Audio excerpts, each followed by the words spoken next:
Lecture du livre Témoignages pour l'Église, volume 1, d'Ellen G. White.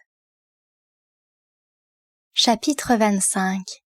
Les deux couronnes. Dans la vision qui me fut donnée à Battle Creek le 25 octobre 1861, l'ange me montra cette terre sombre et triste et me dit « Regarde attentivement. » Je vis les habitants de la terre. Les uns étaient entourés par les anges de Dieu, tandis que les autres, plongés dans d'épaisses ténèbres, étaient environnés de mauvais anges. Un bras descendait du ciel, tenant un sceptre d'or au bout duquel se trouvait une couronne incrustée de diamants. Chaque diamant étincelait d'une vive lumière. On pouvait lire sur la couronne les mots suivants. « Heureux ceux qui m'obtiennent, ils hériteront la vie éternelle. » Au-dessous de cette couronne, on apercevait un autre sceptre, également surmonté d'une couronne, au centre de laquelle se trouvaient des joyaux, de l'or, de l'argent, et qui brillaient aussi d'un certain éclat. On y lisait l'inscription suivante. « Trésor terrestre, la richesse, c'est la puissance. Honneur et renommée à ceux qui m'obtiennent. » Je vis une vaste multitude qui se précipitait pour s'emparer de cette dernière couronne. Ces gens poussaient des clameurs. Certains d'entre eux, dans leur ardeur, paraissaient avoir perdu la raison. Ils se bousculaient, repoussant les plus faibles d'entre eux, et foulant aux pieds ceux qui, dans leur hâte, venaient à tomber. Plusieurs saisissaient avidement les trésors qui étaient dans la couronne, et les serraient fortement contre eux. Il y avait là des vieillards aux cheveux blancs, dont les visages étaient sillonnés de rides creusées par les soucis et les peines. Ils ne prêtaient aucune attention aux membres de leur famille, à ceux qui étaient os de leur os et chair de leur chair. Mais comme on tournait vers eux des regards suppliants, ils serraient plus fermement encore leurs trésors, comme s'ils eussent craint d'en perdre une partie dans un moment d'inattention, ou d'avoir à les partager.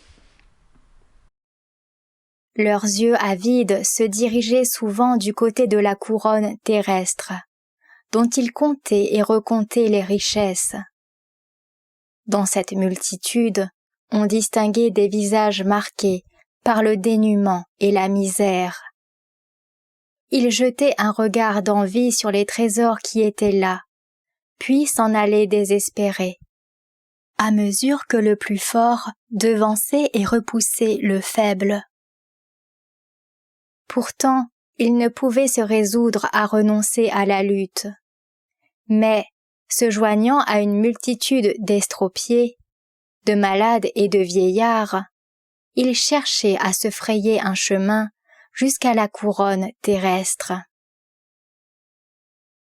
Il en est qui mourraient en s'efforçant d'arriver au but, et d'autres tombaient au moment même où ils l'atteignaient. Des cadavres jonchaient le sol, foulés aux pieds par la foule.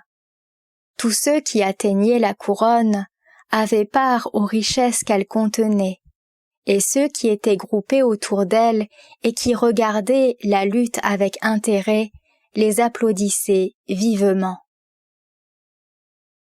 Duperie satanique. Il y avait là un grand nombre de mauvais anges, très affairés.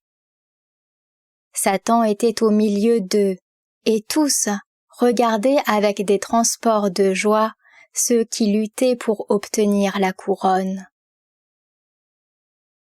Le diable paraissait leur avoir jeté un sort. Un grand nombre de ceux qui participaient à la lutte étaient chrétiens de profession. Quelques-uns d'entre eux paraissaient avoir un peu de lumière. Ils regardaient avec envie la couronne céleste et semblaient souvent attirés par sa beauté, sans pourtant avoir le vrai sentiment de sa valeur et de sa gloire.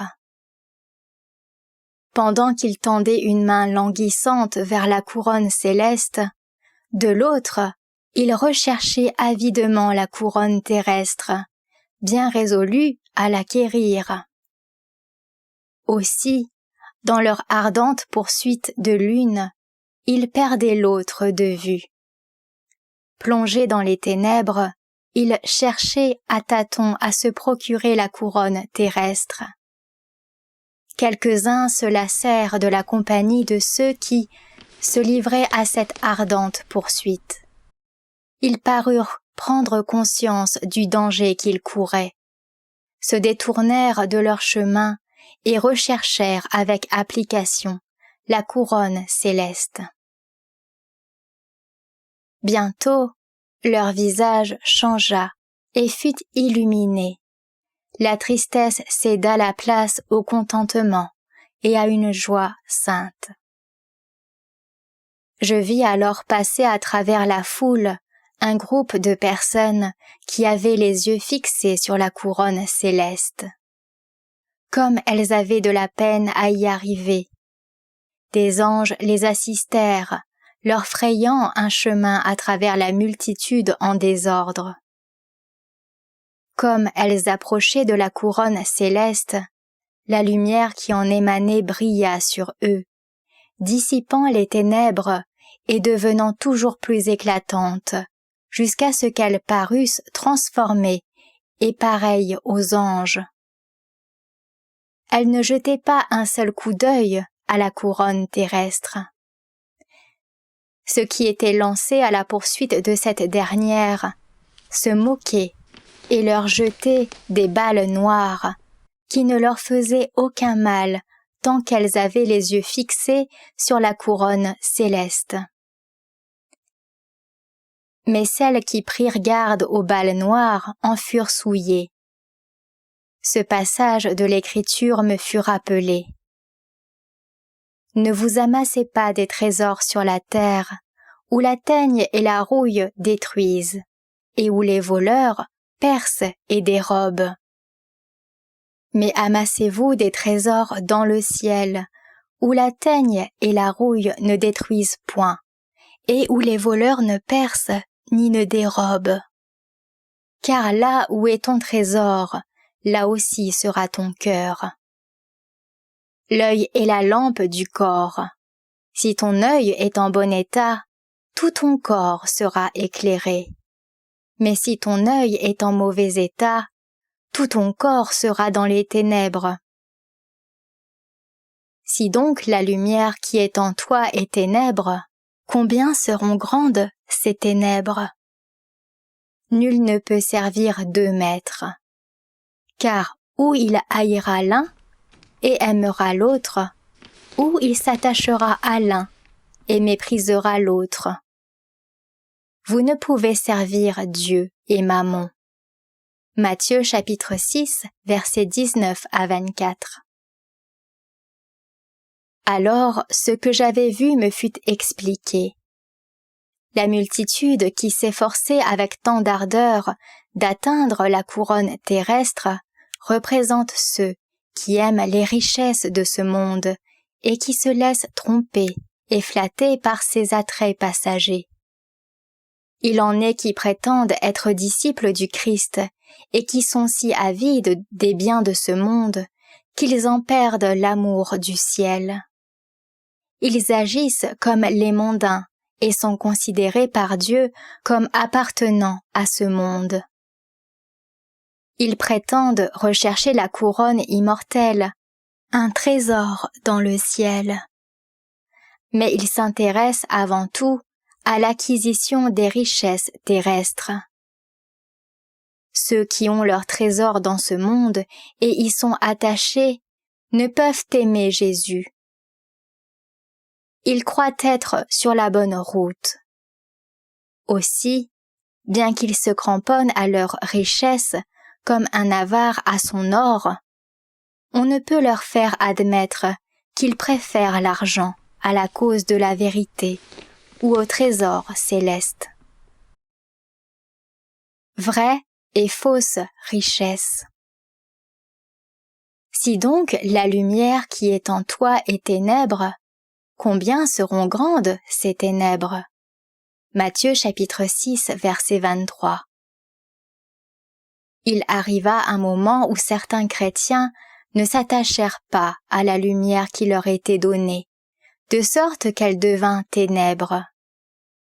L'ange me dit, « Vous ne pouvez aimer les trésors de la terre et leur rendre un culte, et avoir en même temps les véritables richesses. » Lorsque le jeune homme riche vint à Jésus et lui dit, « Maître, que dois-je faire de bon pour avoir la vie éternelle ?» Matthieu chapitre 19 verset 16. Jésus lui laissa le choix, ou abandonner ce qu'il possédait et avoir la vie éternelle, ou le garder et perdre cette vie éternelle. Ces richesses avaient plus de valeur pour lui que les trésors célestes. La condition que Jésus lui posa d'abandonner ses biens et de les donner aux pauvres afin de devenir un disciple et d'obtenir la vie éternelle refroidit son désir et il s'en alla tout triste. Ceux que j'entendis réclamer à grands cris la couronne terrestre sont ceux qui recourent à tous les moyens pour devenir riches. Ils perdent la raison sur ce point. Toutes leurs pensées, toute leur énergie sont tendues vers l'acquisition des richesses. Ils font fi des droits d'autrui, oppriment les pauvres et frustrent les ouvriers de leur salaire. S'ils peuvent tirer avantage de la pauvreté des autres et de leur manque de sagacité, ils en profitent pour augmenter leur richesse. Ils n'hésitent pas à écraser quelqu'un et même à le réduire à la mendicité. Les hommes aux cheveux blanchis par l'âge et au visage ridé par les soucis, qui saisissaient avec avidité les trésors de la couronne, représentent ces vieillards qui, bien qu'ils aient déjà un pied dans la tombe, n'en désirent pas moins les richesses au détriment de leur propre famille. Ils laissent leurs proches travailler au-dessus de leurs forces pour un maigre salaire. Ils ne se servent de leur argent ni pour le bien d'autrui, ni même pour le leur. Il leur suffit de savoir qu'ils en possèdent. Lorsqu'on leur parle de leur devoir envers les pauvres et envers la cause de Dieu, ils sont tout tristes. Ils accepteraient volontiers la vie éternelle, pourvu qu'elle ne leur coûte rien. Les conditions leur paraissent trop dures. Abraham, lui, ne voulut pas même épargner son propre fils.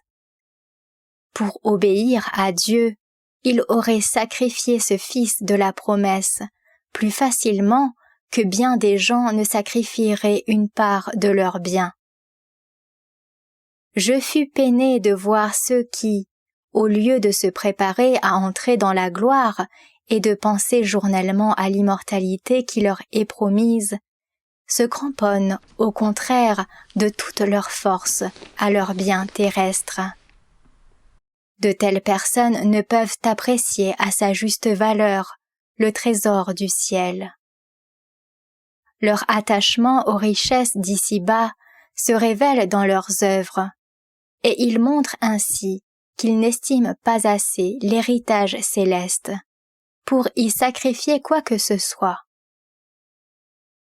Le jeune homme riche était prêt à obéir au commandement de Dieu. Pourtant le Seigneur lui dit qu'il lui manquait une chose. Il désirait la vie éternelle, mais il aimait davantage ses richesses. Il en est beaucoup qui s'abusent eux-mêmes, qui ne recherchent pas la vérité comme un trésor caché et n'emploient pas leur force pour ce qui a le plus de valeur. Leurs esprits, qui pourraient être éclairés de la lumière céleste, sont perplexes et troublés. Les soucis du siècle, la séduction des richesses et l'invasion des autres convoitises étouffent la parole et la rendent infructueuse. Marc chapitre 4 verset 19. De telles personnes, me dit l'ange, sont sans excuse. Je vis la lumière se retirer d'elle. Elle ne désirait point comprendre les vérités importantes et solennelles qui concernent notre époque, et pensait qu'il valait tout autant pour elle ne point les comprendre. La lumière s'évanouit, et elles errèrent çà et là dans les ténèbres. Agent de Satan. La multitude des infirmes et des malades, se pressant pour obtenir la couronne terrestre, sont ceux qui placent leurs intérêts dans ce monde.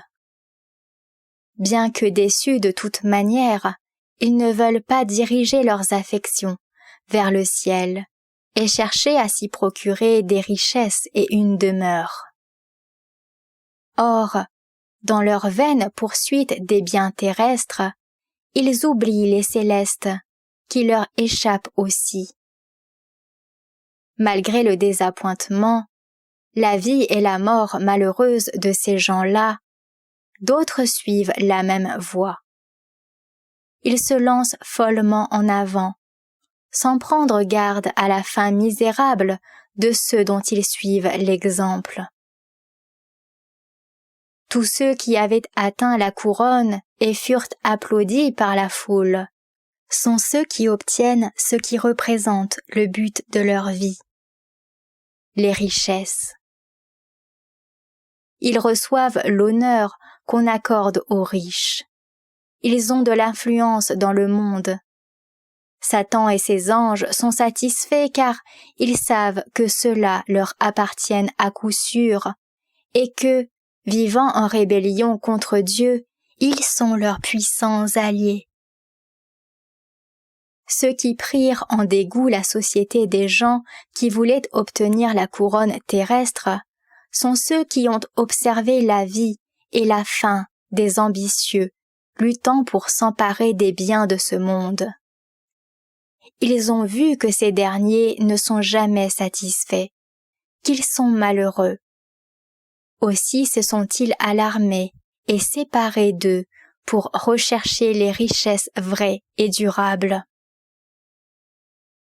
Il me fut montré que ceux qui se frayaient un chemin à travers la foule, assistés des saints anges, étaient les fidèles enfants de Dieu. Un zèle ardent les pousse à tout mettre en jeu pour acquérir les biens célestes. Les balles noires que je vis jeter contre les saints sont les accusations calomnieuses que font circuler sur le compte du peuple de Dieu ceux qui aiment et pratiquent le mensonge. On doit prendre le plus grand soin d'avoir une conduite exempte de blâme et de s'abstenir de toute apparence de mal. Il faut ensuite aller courageusement de l'avant, sans s'inquiéter des calomnies des méchants. Tant que les justes auront les yeux fixés sur les biens inappréciables du ciel, ils deviendront de plus en plus semblables au Christ. Ainsi ils seront transformés et préparés à être transmués. Retrouvez plus de lectures des ouvrages de l'Esprit de prophétie sur lerest.org.